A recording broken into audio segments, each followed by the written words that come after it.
सुबह 5 अगस्त 2025 धराली गांव जाग ही रहा था।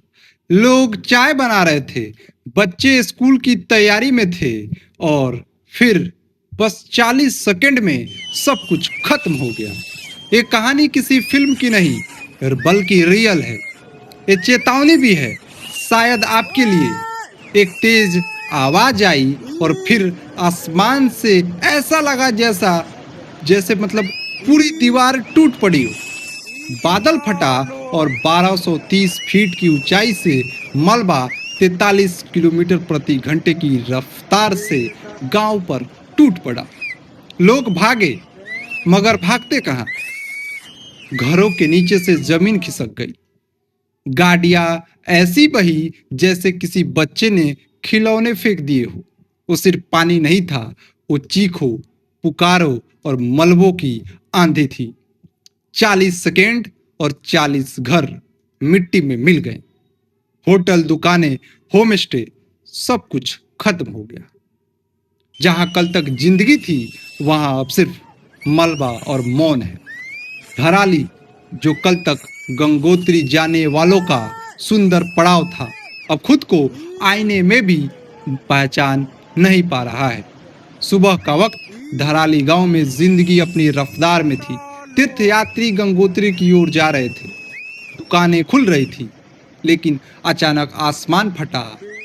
बादल फटने की आवाज के साथ 1230 फीट की ऊंचाई से मलबा 43 किलोमीटर प्रति घंटे की रफ्तार से गांव पर टूट पड़ा। सिर्फ 40 सेकंड और सब खत्म हो गया। घर, दुकानें, होटल, सब कुछ तिनकों की तरह बह गया। अब तक 5 लोगों की मौत की पुष्टि हुई है, लेकिन 100 से ज्यादा लोग लापता हैं। कुछ का कहना है कि मरने वालों की संख्या 28 तक भी हो सकती है।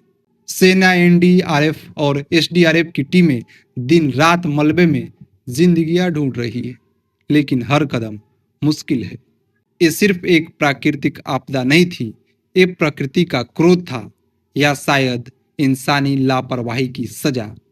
हमने विकास के नाम पर पहाड़ों को काटा, जंगलों को साफ किया, नदियों को रोका, और अब वही नदियां अपना रास्ता बनाते हुए हमें बहा ले गई।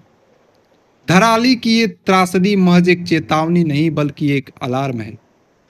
अब भी नहीं रुके तो अगली बार ये 40 सेकेंड घटकर 4 सेकेंड रह जाएंगे और तब कोई बचाने का मौका भी नहीं मिलेगा हमें। धराली का वो सवेरा जब सारा गांव लील गया। 5 अगस्त 2025 की सुबह धराली की गांव में जो घटा, वह सिर्फ एक हादसा नहीं बल्कि कुदरत की चेतावनी थी। सरकारी रिपोर्टों के अनुसार अब तक 5 लोगों की मौत की पुष्टि हो चुकी है, जबकि 100 से अधिक लोग अभी भी लापता हैं।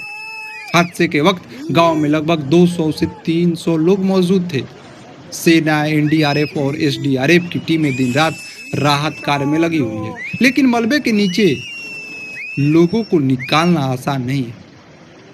वीडियो और तस्वीरें रूह कपा देने वाली है।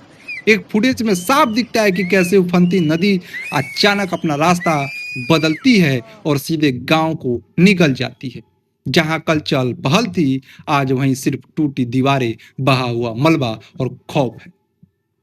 आईएसआरओ और लैंडस्लाइड एटलस ऑफ इंडिया और अन्य रिसर्च के अनुसार उत्तरकाशी के अलावा कई जिलों में जहां गंभीर खतरे की आशंका जताई गई है। पहला, रुद्रप्रयाग, केदारनाथ, तुंगनाथ और मध्य माहेश्वर जैसे धार्मिक स्थलों के रास्ते पर कई भूस्खलन क्षेत्र मौजूद है, जो भारी बारिश के मौसम में अक्सर बंद हो जाते हैं। दूसरे नंबर पे है टिहरी, टिहरी गढ़वाल, टिहरी बांध और आसपास के क्षेत्र में भूस्खलन का खतरा अधिक है। तीसरे नंबर पे है चमौली, बद्रीनाथ राष्ट्रीय राजमार्ग, गोविंद घाट के पास कटैया पुल और जोशी मठ हेलंग डैम साइट संवेदनशील है। पांचवें पे है पिथौरागढ़, पिथौरागढ़ तवाखाट मार्ग पर कई संवेदनशील लैंडस्लाइड जोन है। 6वें पे है नैनीताल, 4 टन लॉज में 2023 में भूस्खलन हुआ था, ये विशेष रूप से संवेदनशील है। 7वें पे है बागेश्वर, सोमगढ़, कुंवारी और सेरी जैसे 18 क्षेत्र भूस्खलन के लिहाज से काफी संवेदनशील है।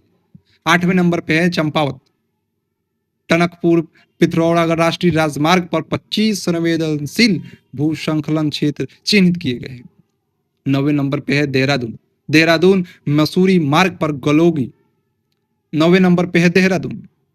देहरादून मसूरी मार्ग पर गलोगी जल विद्युत परियोजना मार्ग लैंडस्लाइड को लेकर संवेदनशील है।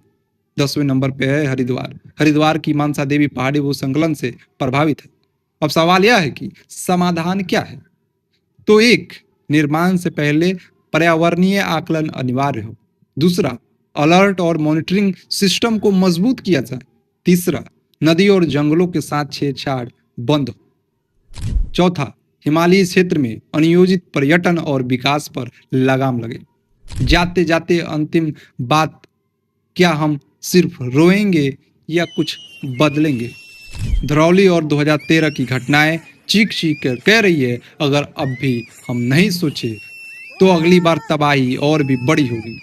सिर्फ प्रार्थनाएं नहीं, अब जमीन पर काम करना होगा। हमें खुद से सवाल करना होगा, क्या हम अगली पीढ़ी को सिर्फ बर्बादी सौंपेंगे? प्रकृति ने हमें बार बार चेताया है, अब फैसला हमारा है। हम सहेजना चाहते हैं या सिर्फ उजाड़ना जानते हैं? नमस्ते।